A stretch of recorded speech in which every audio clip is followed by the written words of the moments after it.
นี่คือเป็นภาพบรรยากาศทางพี่น้องทางไปปู่ตาบ้านคำข่าตำบลนาตาลอำเภอเตางอยและเมื่อนี้มีการผ้าปูผ้าปลาได้อยู่บริเวณปู่ตาบ้านคำข่านี่คือเส้นทางได้เส้นทางไปปู่ตาบ้านคำข่าตำบลนาตาลอำเภอเตางอยได้ผมห้อยปฏิกายเห็นคนหลายนะคนมาห้อยปานังคือปู่ตาบ้านคำข่าเลยนะพระเจ้าผ้าปลาประจำปีนึงมีเท่านึงนะปีนึงก็มีเท่านึงนะตอนนี้คนก็กำลังไปเลยนี่กำลังขี่มอเตอร์ไซค์ไปคือไปปู่ละปู่ตาเพื่อนไปเลี้ยงปู่ตาประจำปีพี่น้องนี่เลี้ยงปู่ตาประจำปีนี้เพิ่นเก็บพื้นละ30 บาทได้ผ่าปลาปู่ตาปีนี้นี่คือทางไปปู่ตาเลยทางไปปู่ตาบังคาเดี๋ยวจะหน่อยวิขับรถไปเนาะตัวนี้ก็เห็นแล้วสิขับรถไปหาพระเจ้าได้บ้านนี้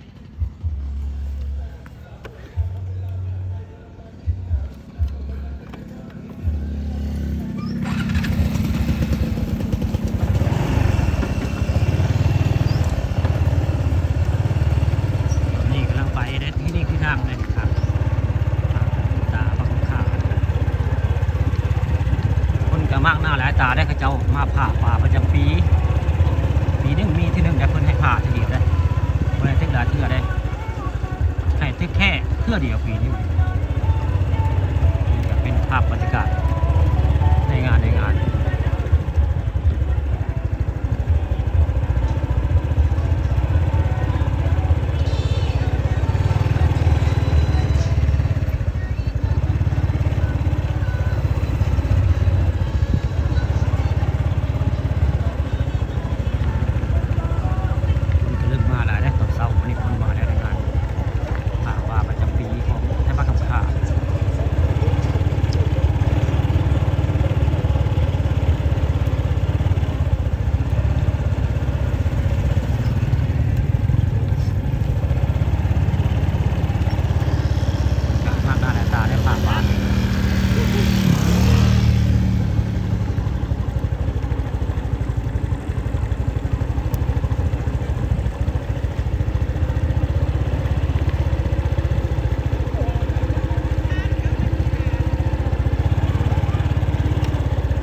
บ้านละจี